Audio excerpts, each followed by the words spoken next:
mean, dude, honestly, the one that took it away from me for the night was One. Oh, One was so good. One went, oh my God. One. The only way is one.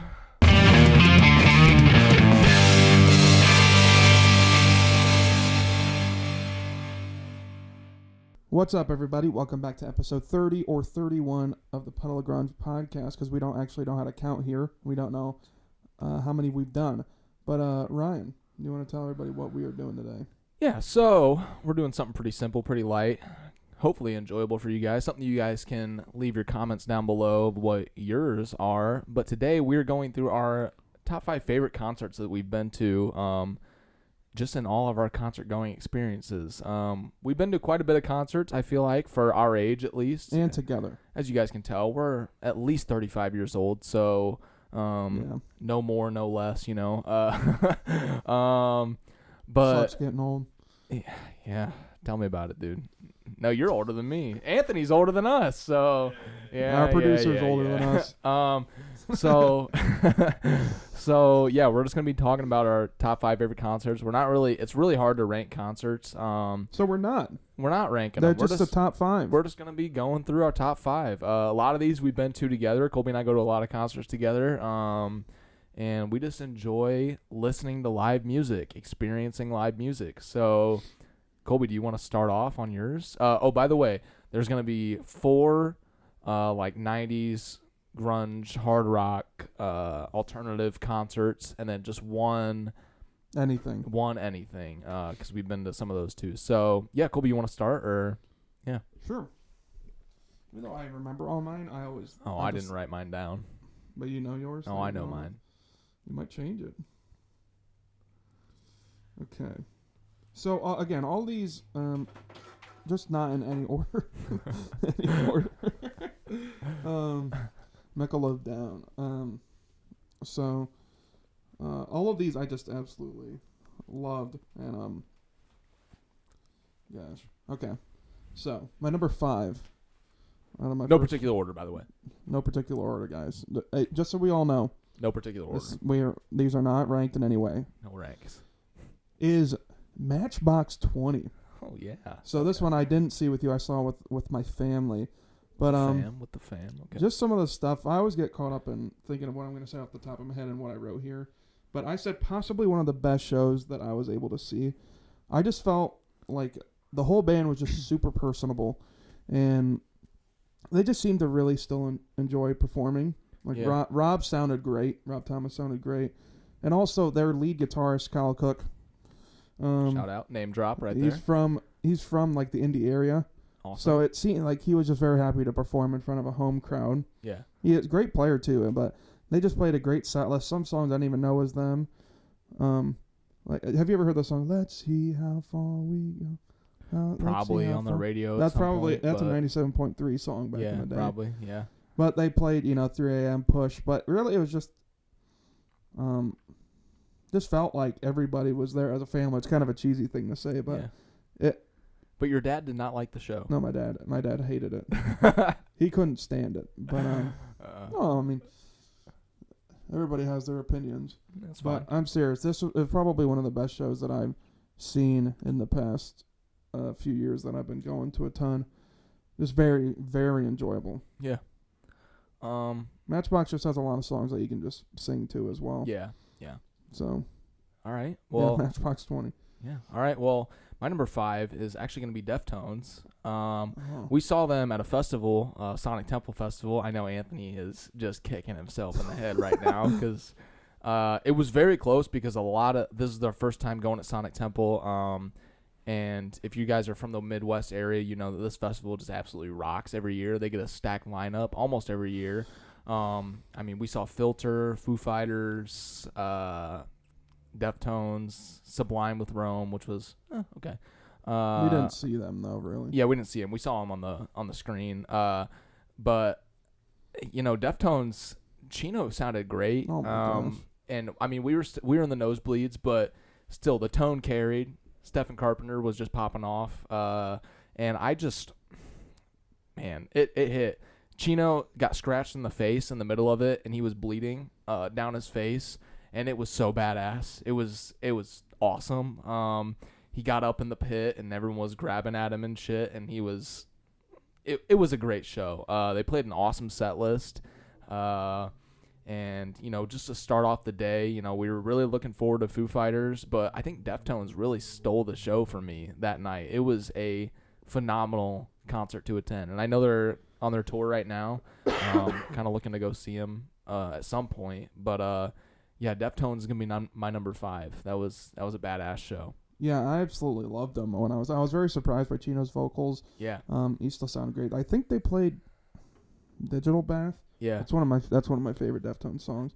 They didn't play 7 Words, did they? No, they did not play 7. They played Nosebleed though, and Engine Number 9. And they played a lot of. I mean, they played their hits, obviously, but their non-hits or hitters. I love Digital Bath. Yeah. Though. I'm saying it again, but yeah. I did have only one complaint about that show. I feel like the guitar could have been louder. Yeah, I do agree with that. I think that I was very upset about that. Yeah, really. I think the sound overall it wasn't phenomenal. Again, we were in the nosebleeds. Yeah, we were in the nosebleeds, so it was kind of everything was weird. Facing forward while we were off to the side. Yeah, and I mean, this was actually the second show that I had seen at that same venue, but get to that in a little bit. But yeah, Deftones my number 5. It's only number 5, not ranked obviously, but the sound wasn't as great as I'd like to be. But yeah, no, but the show itself was just amazing. Showmanship was awesome. Chino was awesome. Stefan was awesome.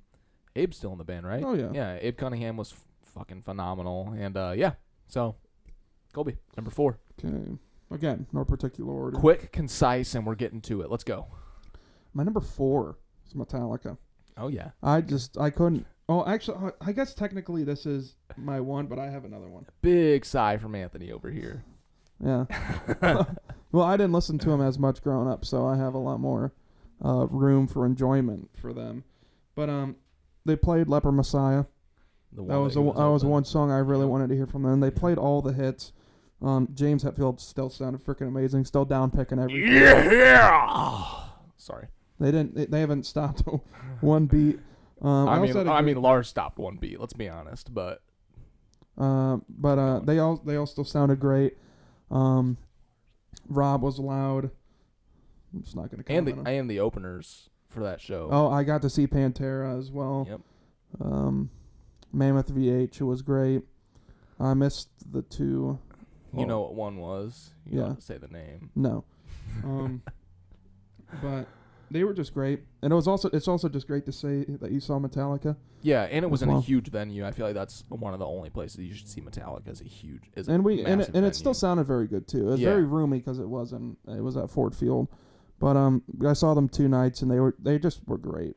Yeah. They still sounded great. I just love so many of their songs. So it was just a great overall experience. And with the round stage they all made around. Awesome. They shifted just a great show. Colby was not in the snake pit, by the way. He was not in the snake pit. So yeah. All right. Is that all your Metallica? All right. So for my number 4, it's gonna be a classic. My number 4 best concert that I've seen is Billy Joel. Growing up and currently, I'm a huge Billy Joel fan. Colby's kind of jealous that he didn't get to go see him with me, but I got to see him at Notre Dame Stadium, and the Piano Man can still fucking deliver, dude. That's all I got to say. He played like a 2.5-hour set, and it's so insane when the artist can just play hit after hit after hit after hit, and you know every single word. And he's just like that. He likes to fill his show with a little banter in between. And I enjoyed that as well. But he was just phenomenal, dude. And he sounded great. I was postponed like 2.5 years seeing him because of COVID. I was supposed to see him in 2020, and then he canceled that concert. And then 2021, he canceled that one. Then I finally got to see him in 2022, and it did not disappoint. It was definitely one of the best concerts I've ever been to. It was on a Saturday, but he did not play Piano Man at 9 o'clock, which I was very disappointed by. He was kind of teasing up to it, but he did not, which I was a little disappointed by. But, it's fine. It's fine. I can't complain about the set list. He played Scenes from an Italian Restaurant. He played basically, The Stranger is just, as Colby and I have talked this like whole week about just the raw, pure musicianship of The Stranger, and it's absolutely nuts what he was able to do on that album as his first album. It's ridiculous. Was that his first album? No, it's not his first album. Holy okay. crap! Sorry. That's like his sixth. Is it really? Yeah. 1979? Yeah, 76. 76? 77. 77. 77. All right, guys. Well, Dude, come sorry, on. sorry. Turnstiles. Sorry. You had sorry. Piano Man, which was on the 1972 Yeah. album. Well, I dude. didn't know. Okay, Turnstiles has New York State of Mind, right? Yes. Yeah, and then Then yeah, the one, the anyways. Street Light Serenade that has Root Beer Rag on it. Go listen to that song. Great instrumental. Anyways, dude, yeah, like we're saying, Billy Joel is just one of the most talented musicians of the time, and I love Billy Joel. just fucking phenomenal. You're gonna see. So, There's gonna be a clash here. okay, You know what yeah, I'm talking about. Yeah, I know what you're talking about. But yeah, Billy Joel was my number 4. I really couldn't have wished for a better set list. The venue was great. I think it was a perfect sound, and the stage that he had was perfect. The band that he has is it's just phenomenal. So yeah, Billy Joel. Yeah, number 4. Colby, number 3, hit it. I don't know. You might have this. My number 3 concert that I've been to is Creed. Yeah, Creed it's on actually your not list? on my list. Oh, you It's didn't not on put my it on it? list. It's not on my list. I But I actually thought that some of like the moments in that concert were transcendent. I'd agree. Like Higher was I'd agree. unbelievable. Oh, dude, it was so good. One Last Breath hit me, dude. My Own Prison as well. We were walking out to My Sacrifice. One of the greatest moments I've ever experienced. Walking up the lawn, and just seeing a sea of people singing the same song is just one of the most beautiful sights ever. And When you are with me. me. All right. Free. Anyways, yeah, Creed. Continue. Yeah, People and they are also gonna played hate us for Faceless this. Man, which what? Oh yeah. What? People are gonna hate us for this. Oh, it's okay. I don't care. Imagine hating Creed in 2025. They're now loved. They are loved by us, especially. But producer Anthony, you saw Creed, right? He didn't go. Gosh, He had I'm all messed up. he had just gotten fired at that point. He had just became unemployed at that point. Oh, okay. But yeah, Creed. It was just again just such a great show. They all did exactly what they had to do. Mark Yeah. sounded great. Oh. Scott was drumming great. And Big Brian sounded great. Marshall Yeah. sounded great. Scott sounded phenomenal. I mean, they Mhm. drop everything down a Half step. a half step, and it was. Man. It's just great. But Higher and My Sacrifice had a lot harder than I remembered. Yeah. Because I like My Sacrifice, but I like One Last Breath and Higher more. And I mean, dude, honestly, the one that took it away from me for the night was One. Oh, One was so good. One went. Oh my. One. The only way is one. Okay. Yeah. Dude, Copyright strike. We could harmonize on Creed all night, dude. We just sang the same note. It's that was a phenomenal concert. Yeah. Honestly, that's one of the ones I like. I'm like, as soon as the concert was over, I'm like, we got to go see him again. Yeah. Instantly have to go see him again because it was fucking amazing. But yeah.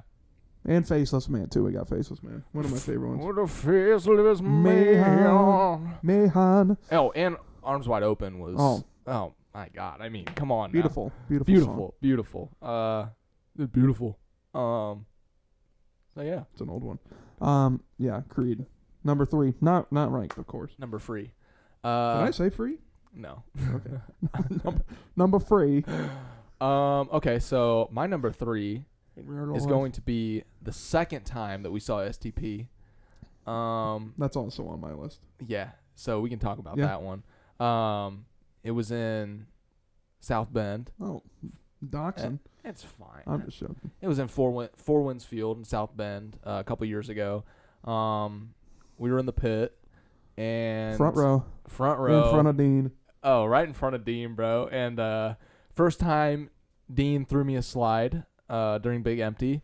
That was a heart-stopping moment, to be honest. I think back to that. That's a often daydream on that one. Just the first time that Dean DeLeo throws you a slide and points at you saying, "This one's coming to you." And you're like, what? We also got a set list as well. Colby got Eric Kretz's Broken Drumstick. And a Dean slide as well. And a Dean slide. We got picks as well. It was just overall, I think I know that a lot of people are against going to see SDP because there's no Scott, but Jeff does such a great job bringing the energy. And, I mean, this summer will be, our 5th time seeing SDP. And it's just such a phenomenal show every time. They're just loaded with hits, and they play basically only hits every single time. And that concert was just fucking awesome, man. Every time that we've seen them, I feel like it's gotten better every single time that we've seen them. But this experience specifically was so great. The openers were Everclear and then a more local band. But yeah, SDP, second time we saw them was just great. Well, yeah, it was hard to pick between the first one and the second one for me. But I was going to say we shouldn't say the names because I was going to talk about. Oh, okay. Yeah. Because I didn't want to say that. The first band sounded good. The local band, I forget what their name was. But the second band, their sound was just a little messed up. The vocal was super high. Guitar was a little bit low, kind of like Deftones. Yeah. But then once SCP came out, we have a video. I could probably just play it into the mic now. I can load it into the. If you send it to me, I'll put it on the screen. I almost think it would just be fun. Well, I guess but I don't know. Either. Put it into the edit, bro. Yeah, I'll put it in the edit. There's I know exactly what video you're talking about. Dane, let's go, Dane. But I was so scared the whole time because I was like, what if it's not loud? What if it's not loud? This is all I want is just to hear a loud guitar right now. And like I said, as soon as you see the Vox AC30s and the Marshalls, you're like, all right, we're in good hands here. And then he was loud. He was loud. So he was loud. Yeah, we were screaming after that. But I think we actually lost our voice on the way home. But the first time was very special as well. First time was very special. I think. Well, the first time that we saw him was actually on Scott's birthday, so we got a loaded set list. Oh, yeah. The set list was 20-something. It was. I think it was 20 in total, and it was insane. You really just forget how many bangers SDP has until they are playing them. Well, Not us. We don't forget, yeah. But the set list for that was just insane. But the second time we saw him was just such a special experience for me. Hearing all those hits that we know and love so much, screaming every single word, it was just great. So yeah, SDP, my number 3. That rhymed. Go for it. Well, then technically I only have one left. Oh, that's fine. Yeah. Wait. Well, you should go then. Okay, yeah. So my number 2 that I've seen is actually going to be Green Day. Colby's very jealous about this one. So I saw them at the same venue that Sonic Temple Festival is held at, historic Crew Stadium in Columbus. I think Weezer and Fall Out Boy were opening. We got to the concert late because we didn't realize the concert started at whatever time, and we got in the middle of Weezer's sets. We still heard some of their biggest hits, which I wasn't complaining. Walked in to them doing Africa by Toto, which was awesome. Fall Out Boy was really good. But then Green Day, man. Crazy story about this one. We were up in the nosebleed seats, and someone that works at the venue or whatever came up to me and my fiance, and they were like, there's some seats down below that are kind of empty, down more towards the stage, if you guys want to move down there. And they handed us the tickets to go down there, and we just ran down there. They were in the middle of American Idiot. Ran down there, got our seats, and we were probably 150 feet from the stage on the left side, and that was just such a surreal experience to be seeing that. They were so loud, and just the showmanship of Billy Joe and Mike and Trey were just absolutely phenomenal. I really could not complain about the set list either. Green Day has so many hits that you don't even realize are hits until you hear them. You're like, oh my God, dude, that song bangs, absolutely bangs. But yeah, Green Day was just such a special experience for me. Getting out of the concert was not a special experience. That really sucked. I forgot where I parked, didn't know where my car was. Spent 45 minutes looking for my car. And getting out of downtown Columbus is not great. Got home at like, well, I won't disclose the time, but it was very late at night, and yeah.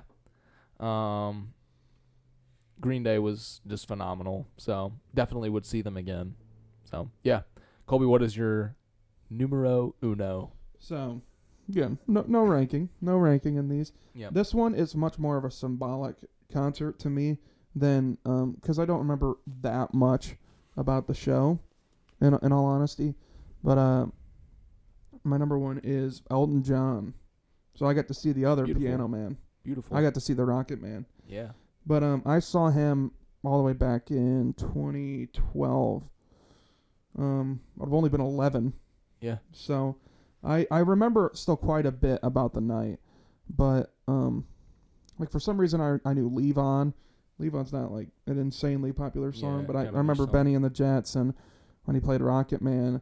But reason I say it's more symbolic is because it kind of just showed me that I loved music.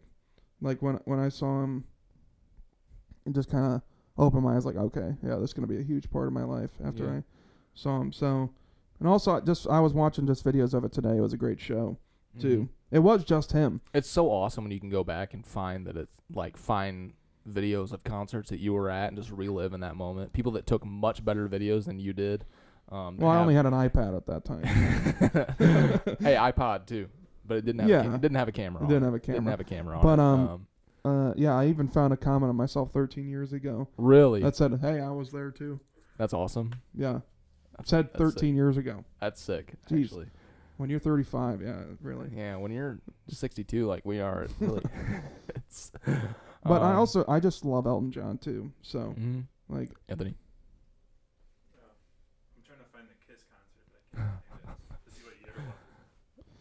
Yeah. But yeah, and like I said, much more of a symbolic one for me, but it was still great.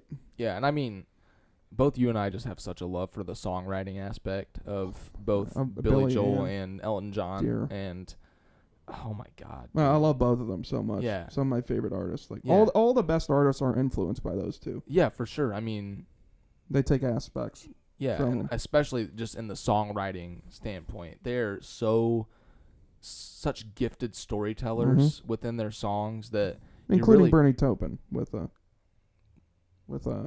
Elton John. Yeah. But he helped write Rocket Man, didn't he? Bernie? Yeah. Yeah. Yeah. And like Your Song and Don't Let the Sun Go Down on Me. See, there's so many great ones. Yeah, anyways. Anything else you want to add for Jelton On? No. Okay. Well, my number one, you guys maybe could have guessed. A couple summers ago. Are yours in an order? Well, this one is definitely the order. This one's definitely the order. Last four weren't in an order, but this one's definitely in order. Number one, Colby can attest to this, as he saw my emotions, pure emotions, through the entire show. Is going to be Alice in Chains. And I know a lot of you will say, oh, you didn't really see Alice in Chains because you didn't see him with Lane. Who are they? Alice in Chains. They're like this band formed in 1984. They were like formed in 1987 in Seattle. First rehearsals were done at the Music Bank. And by the way, a little known fact: the Music Bank actually, before they were about to record Facelift, or rehearse for or whatever, the Music Bank was actually the largest marijuana bust in Seattle history. Oh. Yeah. So that's really cool. Like a day before they were about to record, it got busted. So, yeah. So yeah, a little history there for you guys. But Alice in Chains, the set list was phenomenal. Colby was with me on that one. And oh my God, dude, just the amount of sweat and headbanging that I did. My neck hurt for 2 weeks. I don't think I've ever worn a grungier outfit to a concert. Jean shorts. I was wearing ripped jean shorts, a cut-off flannel with an Alice in Chains shirt underneath. It was it was quite the thing to behold. But the seats that we had were phenomenal. We didn't think that phenomenal. I said it. I'm sorry to laugh. I knew I said it. The seats that we had were phenomenal. I didn't think that they were going to be that great, but we were just in such a good spot. First time I've ever made a sign for a concert as well. I wanted Jerry to play We Die Young, but they didn't, sadly. That would have been sick. But now I would have chosen a different song now. We Die Young's so good though. It is. It's phenomenal. But I probably would have chose Goddamn or something. That would have been sick. You did get again though. Hey.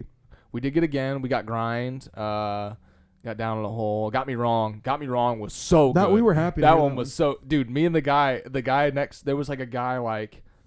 Fiance was right here. The guy was on the other side, and we were both in the middle of the chorus, like singing it to each other, and then we high-fived in the middle of it. It was just such a surreal moment. And Bush opened for them, Breaking Benjamin as well. And oh my God, man, Alice in Chains. That was just such a great concert. I really hope they go on tour again soon, because I really need to see him again. I need to. You can't wait that long. I need to fuel the fire again. Give me fuel, give me fire, give me that which I desire. Anyways, so yeah, Alice in Chains. That is my definitive number one. Will probably always be my number one, just because they're my favorite band. And finally getting to see them, getting to see the blue dress in action. We've seen that.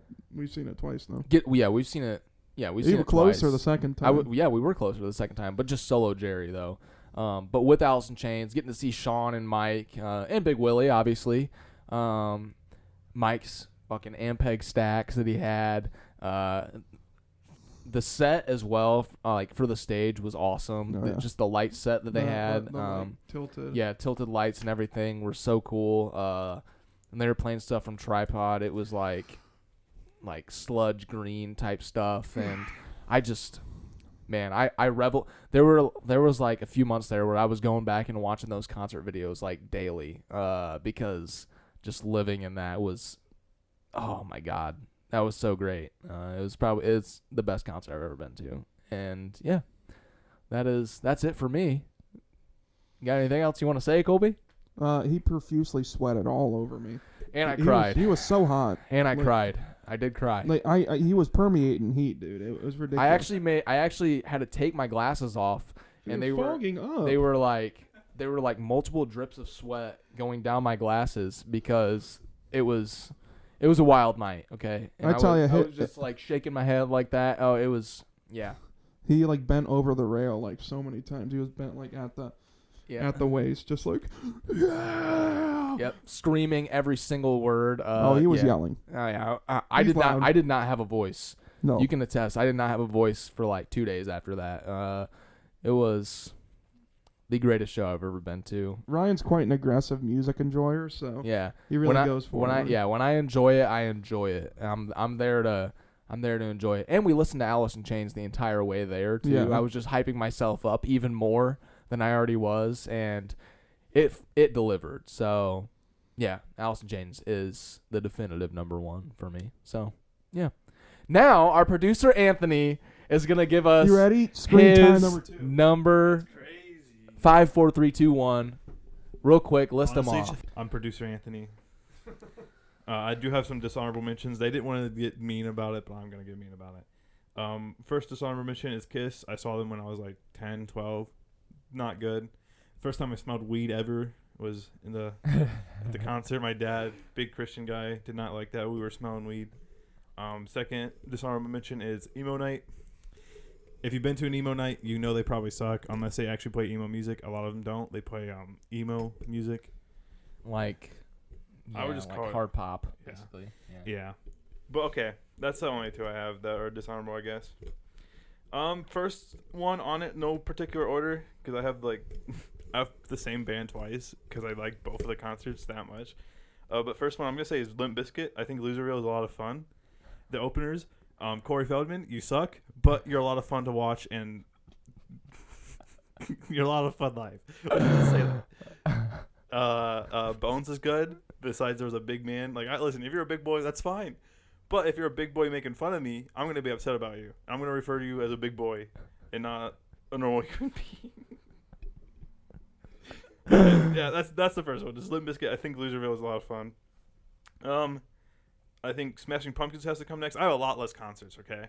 And when I went and saw Smashing Pumpkins, I didn't like it when I was there. But after the fact, I grew to like them as a band and grew to enjoy the concert after the fact. I love hearing that. Yeah. Love hearing that. It takes some time to get used to. Is it Billy? Yeah. It does take some time. Yeah. So we're all like that. You weren't as like that, Colby, but it took some time for me to get used to Billy's voice. Yeah. Yep. And after that is Sewer Slide Boys in grade A. This concert is just iconic in my eyes because, listen, if you don't like rap, then that's fine. But Ski Mask the Slump God coming out playing Lil Peep and X, and the entire crowd singing every song he's played. That's just an experience. It's an experience to look around and see every single person going with it. Hype as fuck too.